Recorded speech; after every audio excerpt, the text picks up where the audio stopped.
doing online to offer to everyone's devotion to their path and practice. Turns me on. So,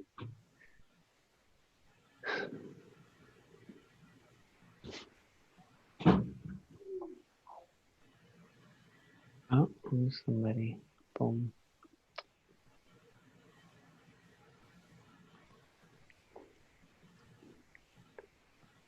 Okay, you got a haircut, didn't you? Looks nice.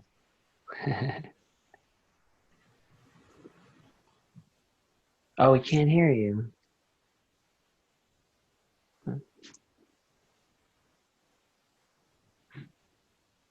People on? Or are there others and I just can't see them because I'm on my iPad? Yes, there's a few of us. Okay.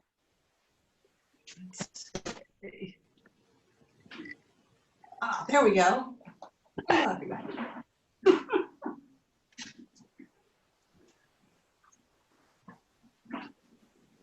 So we have this time together to check in about sharing social meditation, about our inspirations and challenges with transmitting online.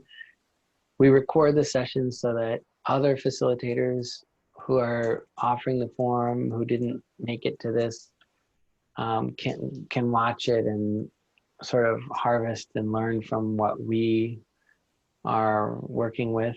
And yeah, and it's just nice to stay in touch with everyone who's doing such a great job sharing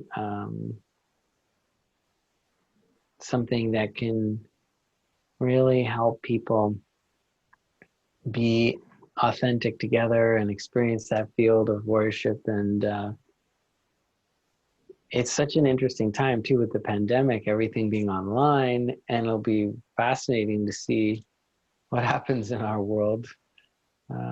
Will we return to more, physical gatherings or less, or will they, how that'll all happen? But for the meantime, it seems like the online gatherings are going strong, in the fact that they're happening all over in centers where they used to be. They're not happening in centers anymore. Now they're happening in Zoom.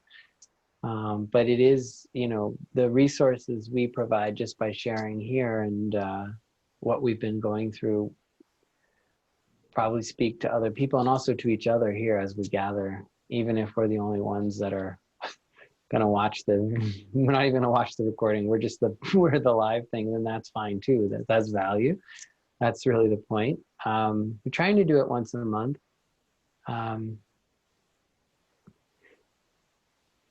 So I don't know what, maybe we can, maybe someone can provide some leadership here and guide us into our process of this. I mean,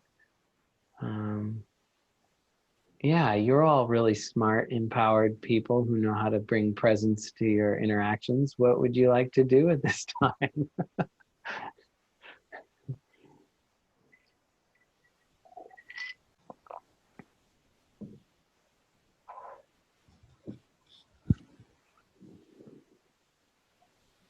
I want to hear about how everyone is doing.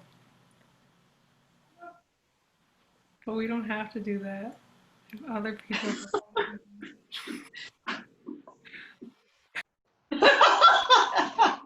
What'd I say, guys? Your nonverbals couldn't be clearer. There she is, standing nakedly before all of us. Yes. Okay. Okay. That's the only non-positive emoji they give us, is which is probably good. I'm afraid people would use them. But, okay. I guess it would be helpful. There are more emojis. Okay. To go and talk a little bit about, any challenges that we see for ourselves, and maybe, yeah, just a general kind of check-in about how we feel we're doing and where we think we're heading, you know, if this is something of a path. Yeah. Yeah.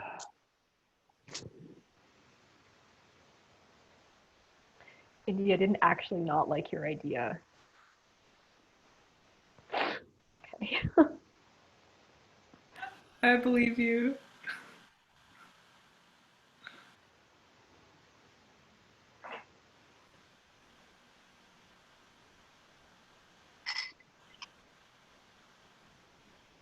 Yeah, I would love to discuss the possibility of like a skill building workshop or retreat, or I'm just kind of longing for a deeper something. You know, maybe at some point we could talk about, or maybe there's one coming up that I don't know about.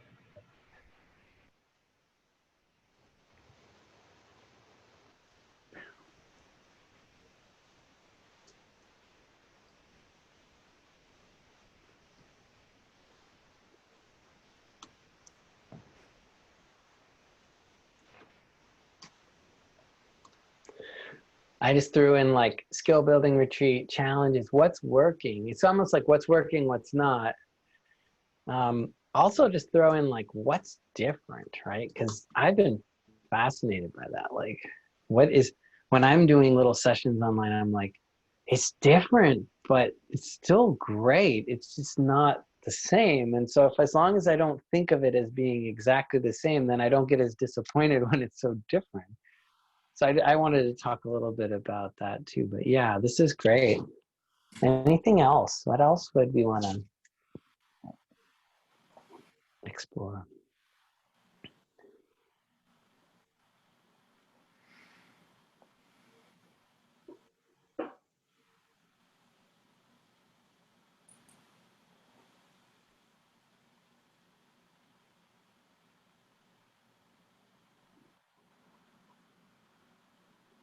I don't know. That seems like a lot of stuff.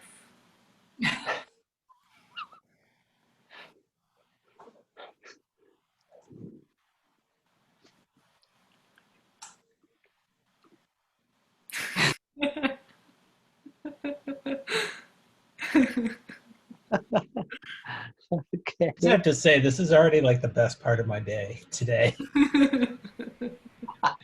It's like the first time I've laughed all day. So this is, yes, thank you. I need applause. It's all good.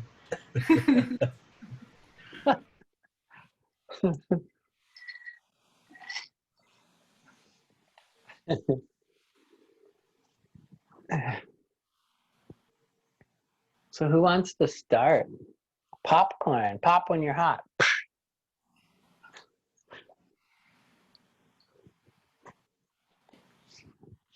Well, I guess I could start since I didn't really, have anything to add to the list, but most of what's feeling alive for me is sort of covered under those categories.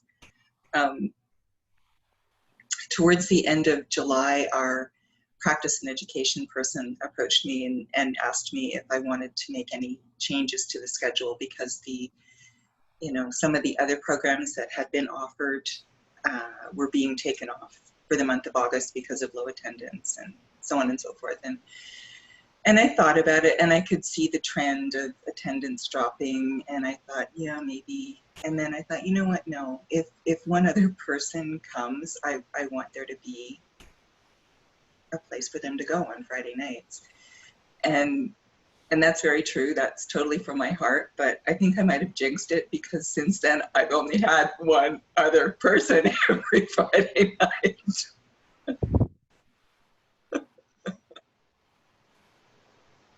Which is not atypical for the summer. But anyway, she actually said something 2 weeks ago that just touched me to the core, which is, I think I've forgotten how to do this in person. And she meant social meditation specifically, but just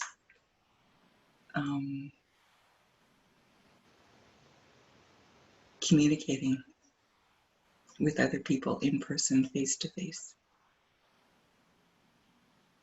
And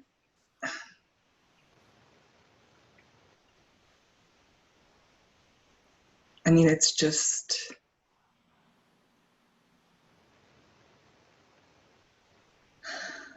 I mean, part of me was like, wow, you ever knew? Aren't you lucky? But, you know, underneath that, there's this, yeah. Yeah.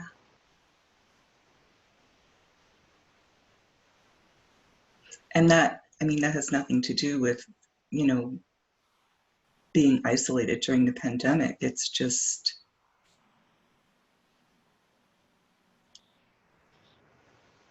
it's something that I struggle with, and I don't think I'm alone. Um,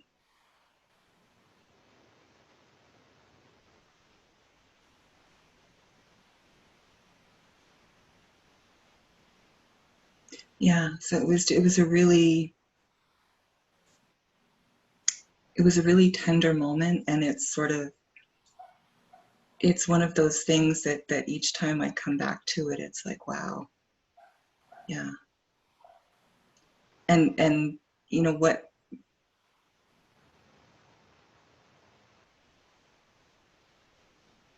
just on a societal level, what is the pandemic going to do to that for all of us? Um,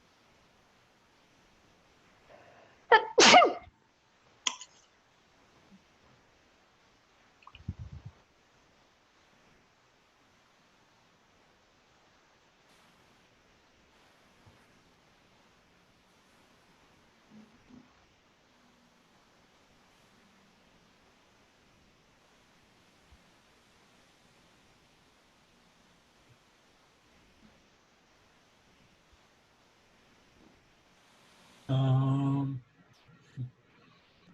I I've been feeling really challenged lately. It's like there's this little person in my life, like amping up, like has all these levers, and they're like, let's make this really stressful, and then like let's bring on the 90-degree weather, and then like let's ramp up the. So I feel like all my buttons are being pressed, and at the same time,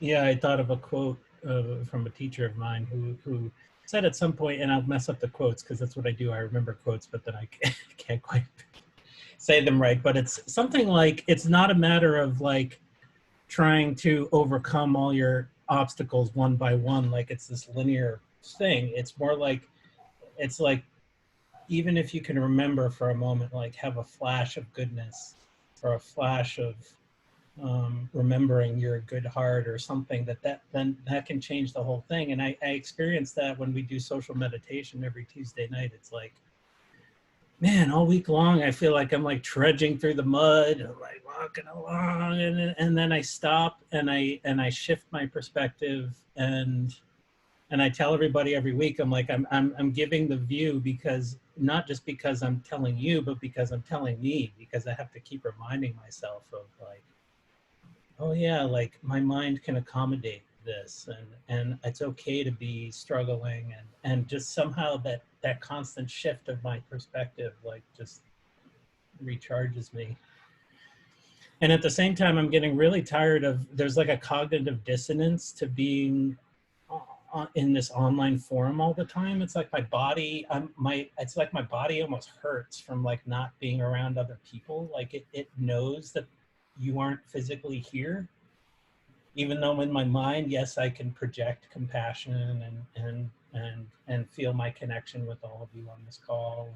And I felt the humor and all of that. But at the same time, it's like my body knows there's something missing. You know, there's nobody physically there. And So that's starting to feel wearing, actually. It's starting to wear on me a lot. And I don't know what to do about that. But I'm really grateful for practice. I've been connecting with a yoga teacher of mine a little bit more lately, and that's been helpful. And so just trying to find ways to support myself in this really challenging time.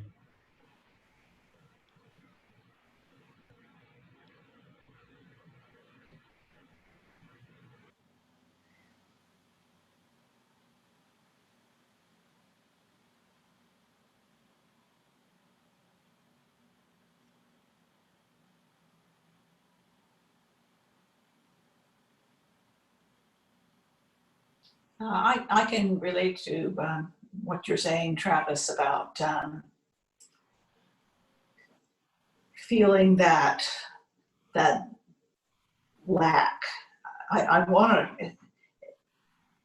It's almost like social anorexia or something. um, it's a sense of being deprived of the richness of being in other people's presence. I live by myself, except for my cat. My cat helps. My cat helps, but it's not quite the same as having someone else in your household. And so every now and then it'll suddenly kind of like hit me in the back of the head that it's been really, really hard to be by myself, since mid-March. I am very grateful for Zoom because there's a sense of connection. And as Travis was saying, I still can have that heart connection. I can still feel present, dropped in. But there's something about, the body knows when there's other electronic fields of other bodies nearby. And so it's been hard. Yesterday, I ended up getting together with a friend of mine who also does social meditation. And we had a socially distant or physically distant conversation. We walked around a little bit. We were outside. We both had our masks on. And then she pulled out a couple of camp chairs, and we were in the shade on a parking lot, and we yapped.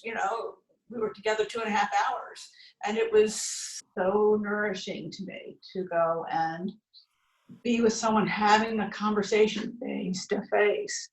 And feeling that interaction. So it's challenging, but it felt good to have that opportunity to be with another human being again. So that's my check-in.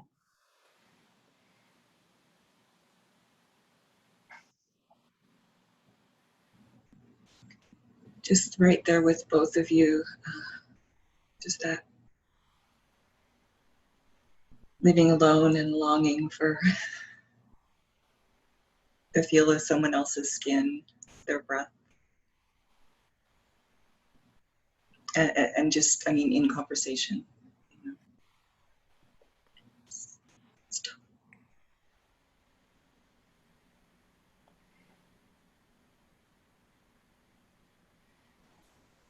Yeah, I've been experiencing, I live with one other person and we're in close quarters continuously. And I feel something very similar. Like I want to be around other people. It's weird. It's like a creeping feeling that's been like growing in my body. Like, I keep fantasizing about like my massage therapist touching me with her different hands. I don't know, but yeah,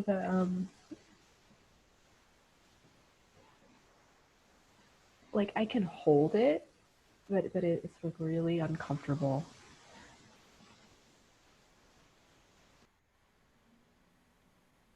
And I'm surprised by that because I thought I wouldn't feel that. Um, Living with another person, there's like a diversity of energy fields that like I'm like, wow, like I'm so curious now, like what is the number my body would be happy with? Like I want to do more experiments.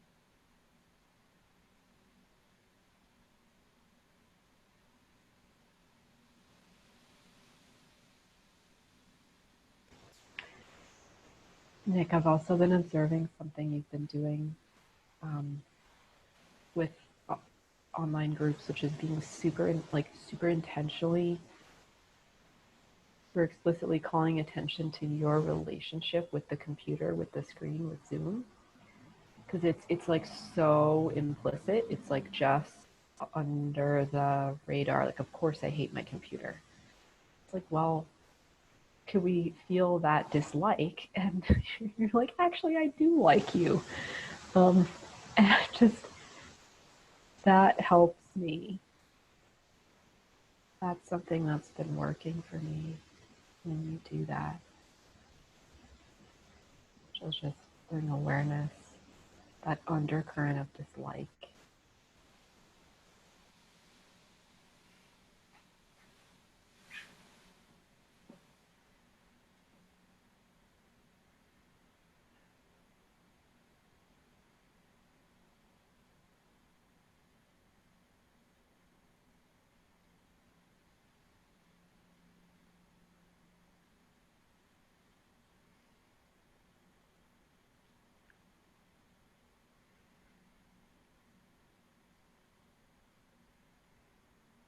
I think I'm really confused about my relationship with Zoom right now. Like, I feel like I've been going through different waves.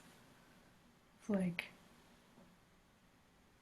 wanting to be on all the calls and feel connected, and then just like, no, I just would rather be by myself than look at a screen. It's just, yeah, the dissonance of like the way it makes me feel in my body from being at a computer to like some semblance of connection with people, even through such a wholesome way as social meditation. It's very strange. I find it just like hard to work out how I'm feeling about it. Hmm. Yes.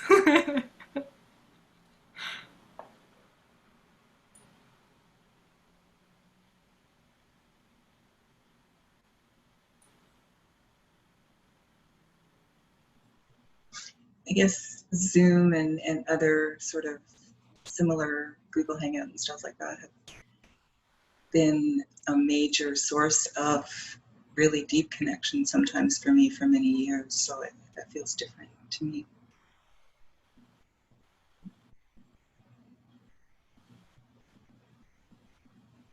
Yeah.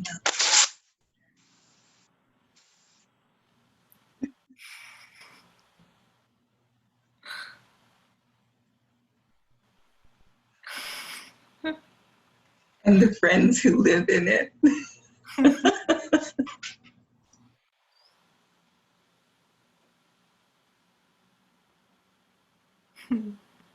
How do I know I'm not just insane and all my friends are imaginary and live in this box?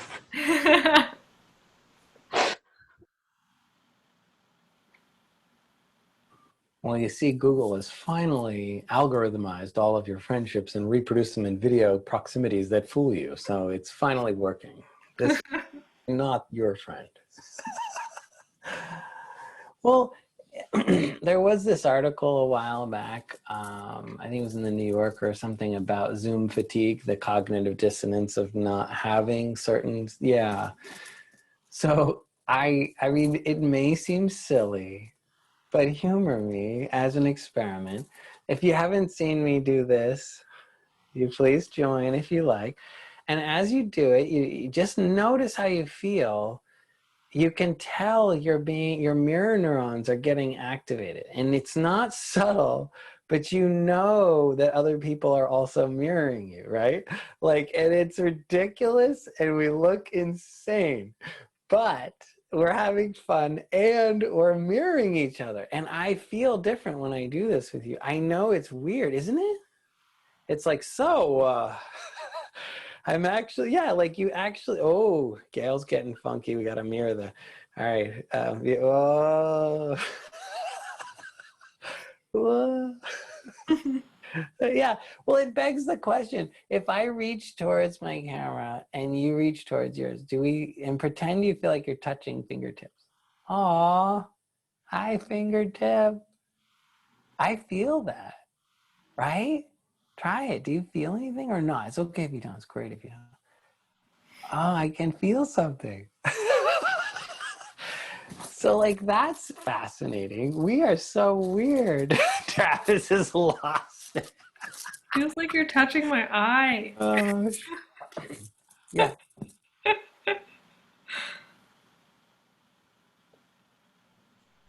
I have someone that I like. We go like this at the end of every Zoom call, and I can feel it. So can they. There's.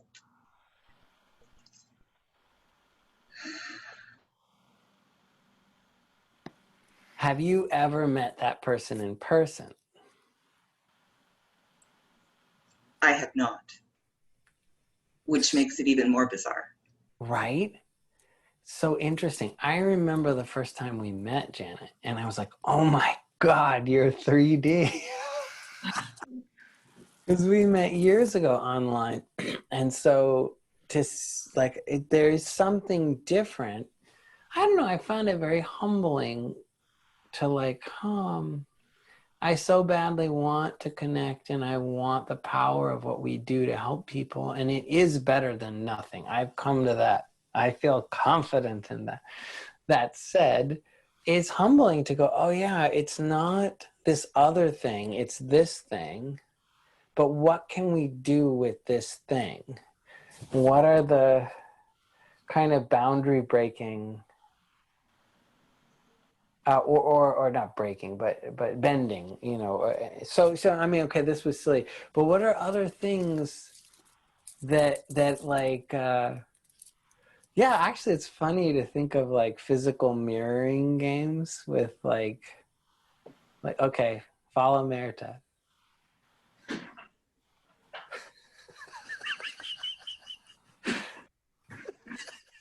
This is like the best video game I've ever played. I can't keep up.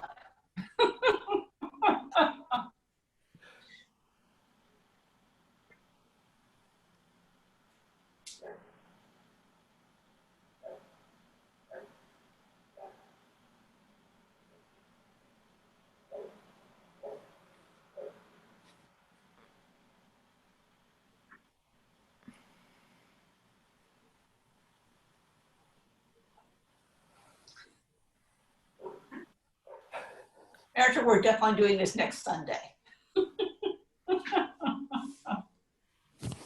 I mean, that's weird. Like stuff like that does something. I know it does something. Very soothing. I think it takes it out of the conceptual realm. It actually reminds me of dancing, where you know, when I dance, it's like you have a leader usually and a follower, and it's like, and you're just in connection with someone in a way where you're not using words, but you're exchanging, communicating. So I like the non-conceptual. I think, and something about that non-conceptual nature like puts me in contact with like my center of gravity moves from like here to like down in the body.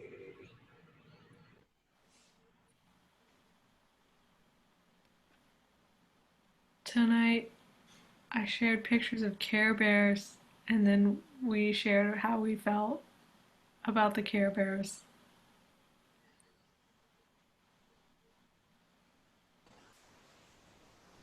It's weirdly profound. Comes from anywhere.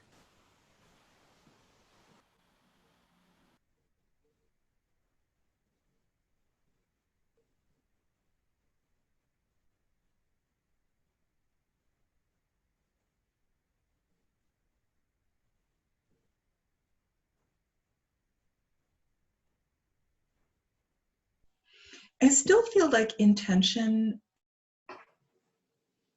is a huge part of it. When at the end of our sit, and I've done it here, but like when I invite people to make contact with each little square and feeling into their own experience and bringing that same, you know, curiosity and friendliness to each little square, there's something for me about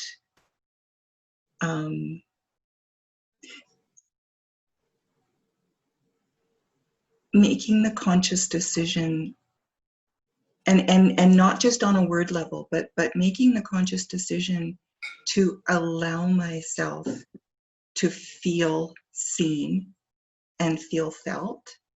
And it's like I might as well take my clothes off. That's how it feels. Like that's how if I let it, that's how vulnerable it can feel to open myself intentionally that way, even on Zoom, to having that experience.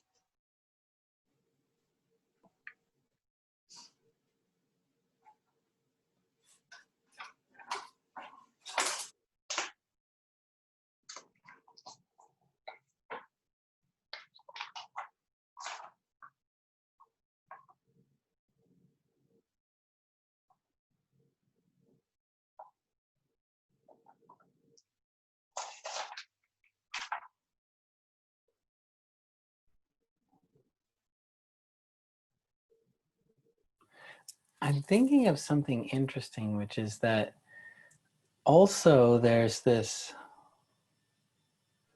potential for intentionalizing the boomerang of connection and disconnection.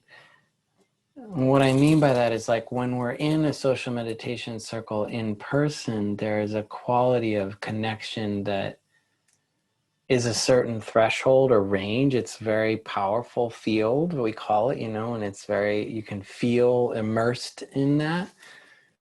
But I just had the experience a little while ago before Janet was speaking. Mirta was still doing the mirroring and my video lagged.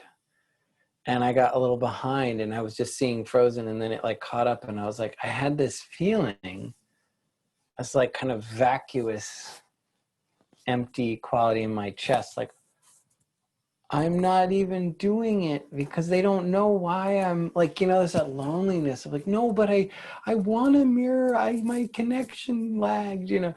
And so it's really interesting. And that's like the going out of the boomerang. But I find like if we talk about that and we get way out, it can get to the point where like, well, this isn't working. Because remember when we were in person and I didn't feel this. And my feeling with this, the skillful means here is though, but the boomerang comes back when I remember like, oh, this sharing this feeling of disconnection doesn't have to be like an end point.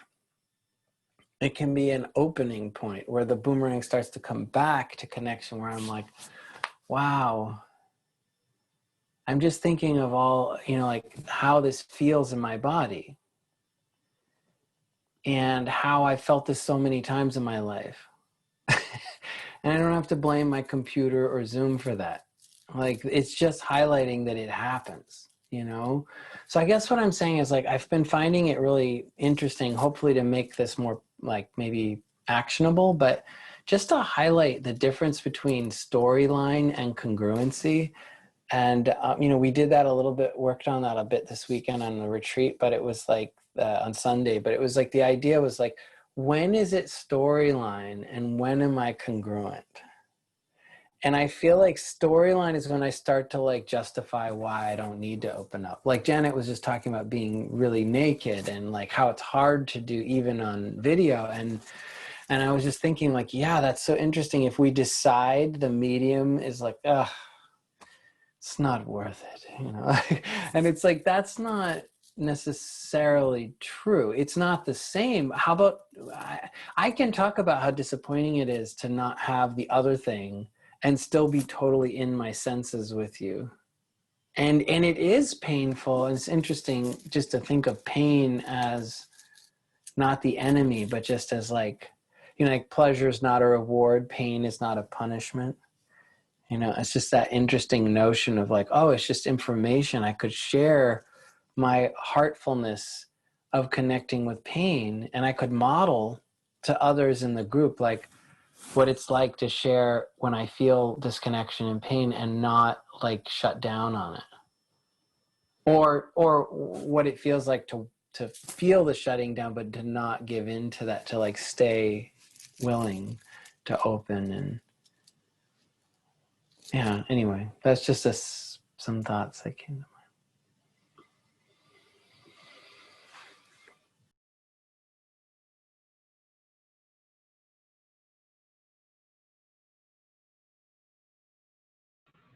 It's interesting because it's definitely true for me that in the digital realm, it's much harder for me to be mindful and congruent, and I think I more easily seek what I want to actually.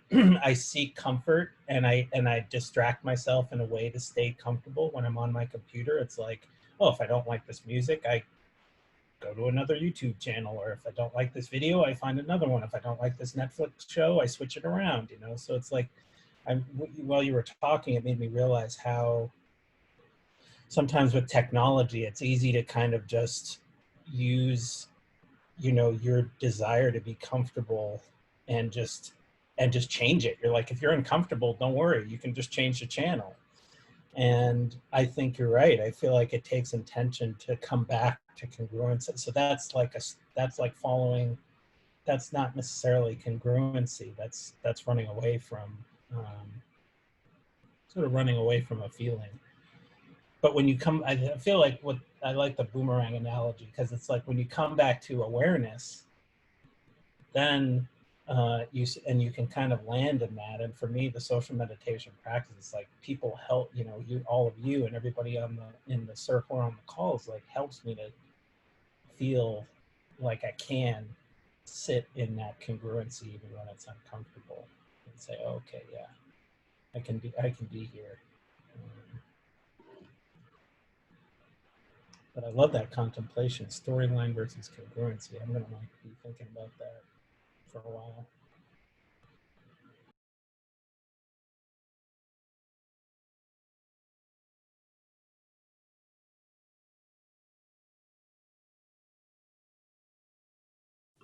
Oh, I just wanted to riff on that too. And Merita brought this up earlier, playing with this, the idea of the implicit, making explicit the implicit with the culture of the screen and computer. So, for example, can you have your speaker loud, but then like just shut the screen, but don't shut it all the way so it like goes off. Just shut it mostly if you're on a laptop, or look away from the screen or whatever. Just like, let's not have the screen as visible to us, whatever we do. Does that make sense? Yeah, so we'll try to just take a break from the screen, but you can still hear. Can you still hear me?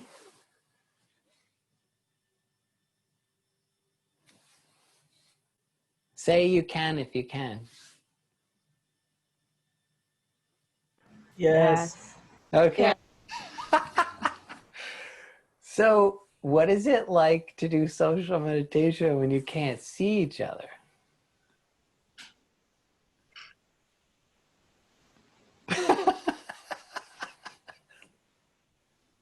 Let's try it for a little bit.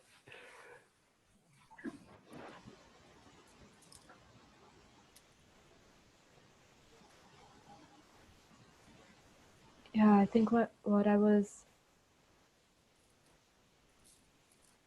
trying to say but didn't know it when I was talking about making the implicit explicit with the screen was like going beyond that, like using it as an excuse for why I don't have to try or why I don't have to be here and actually be vulnerable to my experience.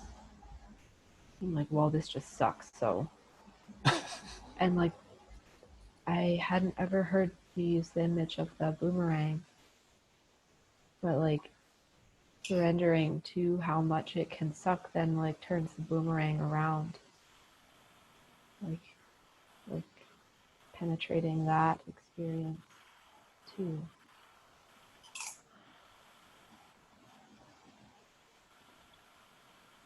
Yeah.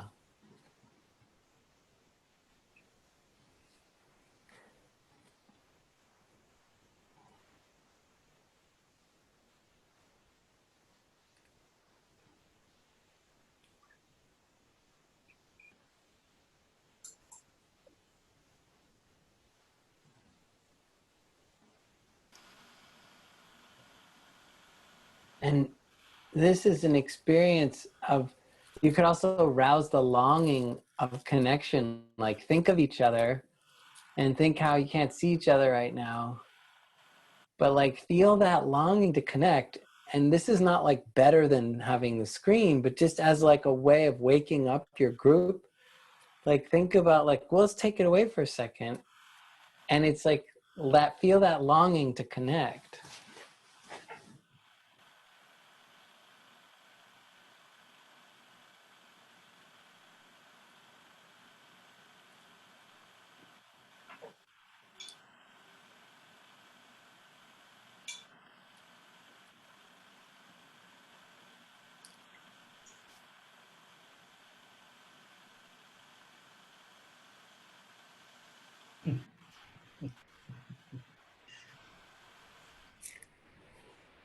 I feel more in my body without the screen.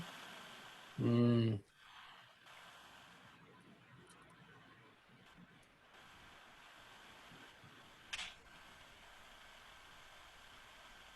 But maybe it's just because of like, if you remove one sense, the others work harder kind of thing.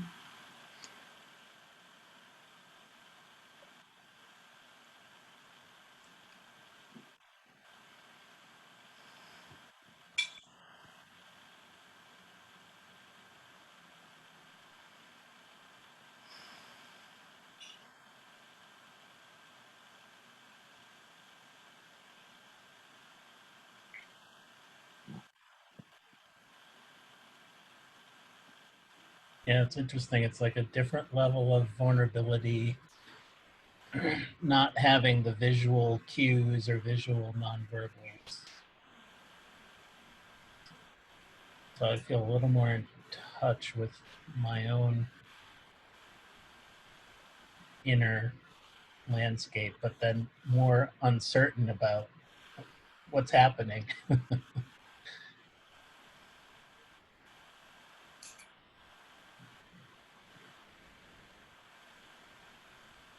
Reminds me a little bit of, we used to use these masks called mind folds in practice, where you basically put a blindfold on and then do the practice. It kind of feels like that. Yeah.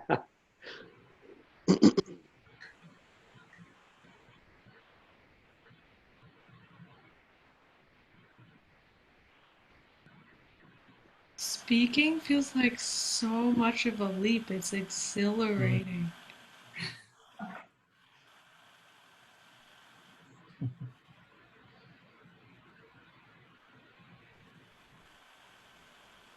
Guys, this is my 11th hour of Zoom today, and I'm gonna have to go at whatever the next top of the hour is. 10 minutes. Okay.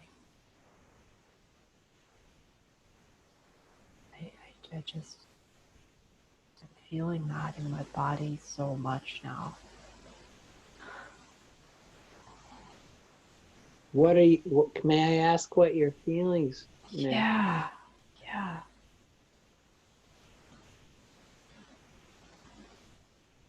Like a squeezing in my torso. Claustrophobia. Mm. Like a tension in my eyes and face and forehead.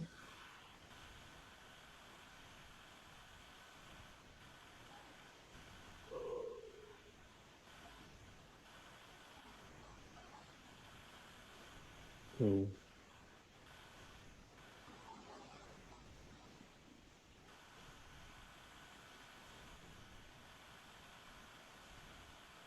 And heat.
I'm just feeling totally lost without eye contact. It's like I'm getting bits and pieces of conversation and or sharing.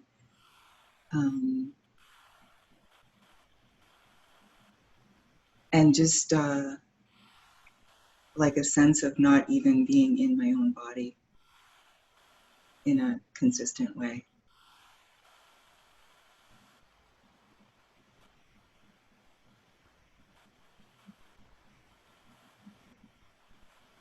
So, Janet, what if I were to instruct or encourage that you feel your body, feel the weight of your body, come back to your meditation posture,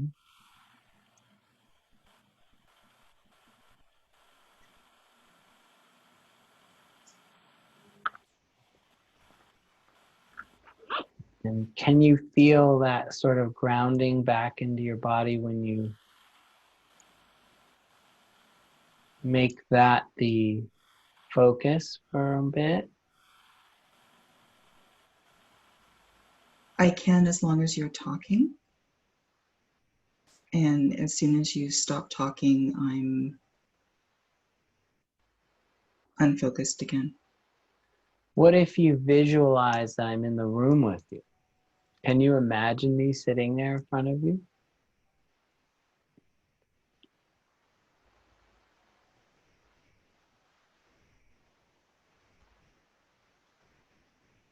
Hi, Janet.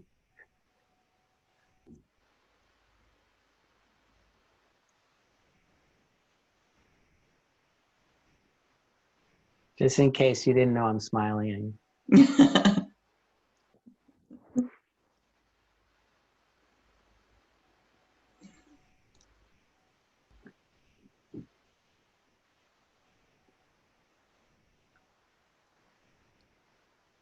What did you notice any shift with trying to imagine me or not really? Not really, no. Mhm.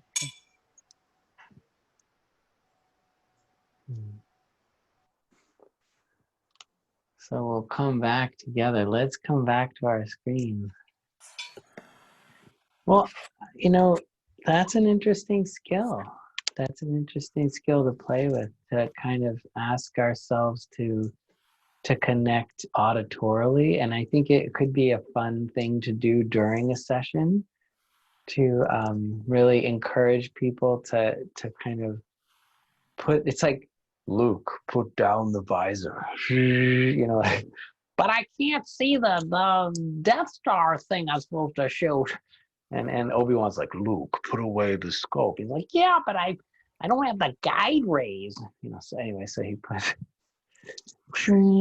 and then there's that moment where he's scared, right? But he's, and it all works out. But I do think there's something good about alternating, and then you can make explicit too. I'm just thinking out loud, we're playing here, right? This is all play, but what if we then made explicit the screen, like, let's welcome the 7th member of our social meditation gathering, the screen. Hi, computer. How are you? Oh, I have such a complicated relationship with you, but I know you're trying to help right now, and you're actually transmitting the Dharma. Okay. And then another thing that I've been doing a lot of, and some of you know this, is invite the 5 senses to the family of social meditation. Invite the 5 senses into the circle. Let's take a moment and work with sight in our room. Let's work with sounds in our room.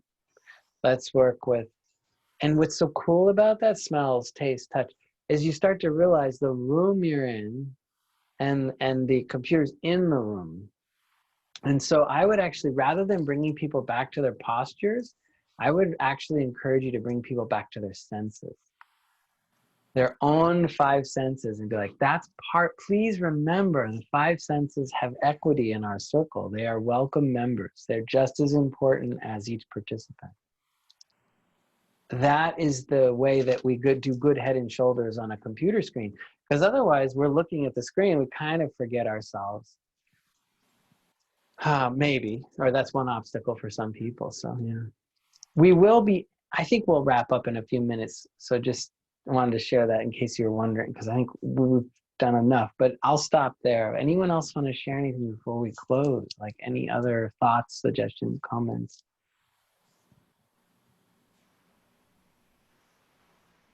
I'm so sorry I'm having a physical meltdown. It has nothing to do with being here, any of you. I've just been on Zoom too long. I've hit a wall, hit my limit. So just, yeah, it's not you, it's me. But can you last another 1 minute and 30 seconds, break your all record?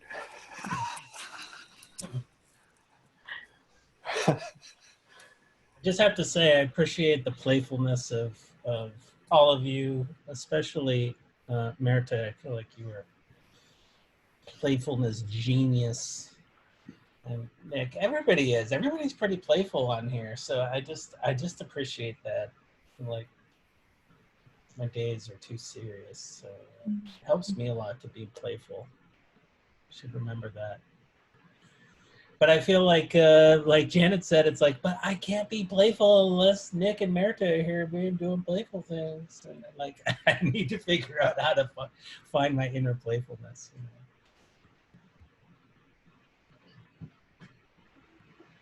You should try 10 hours of Zoom and just wear yourself down. Pro tip.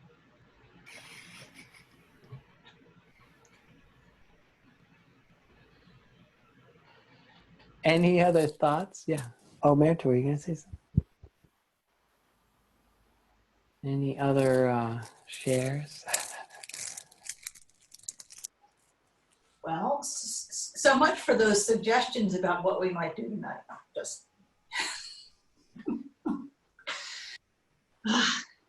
I get attached.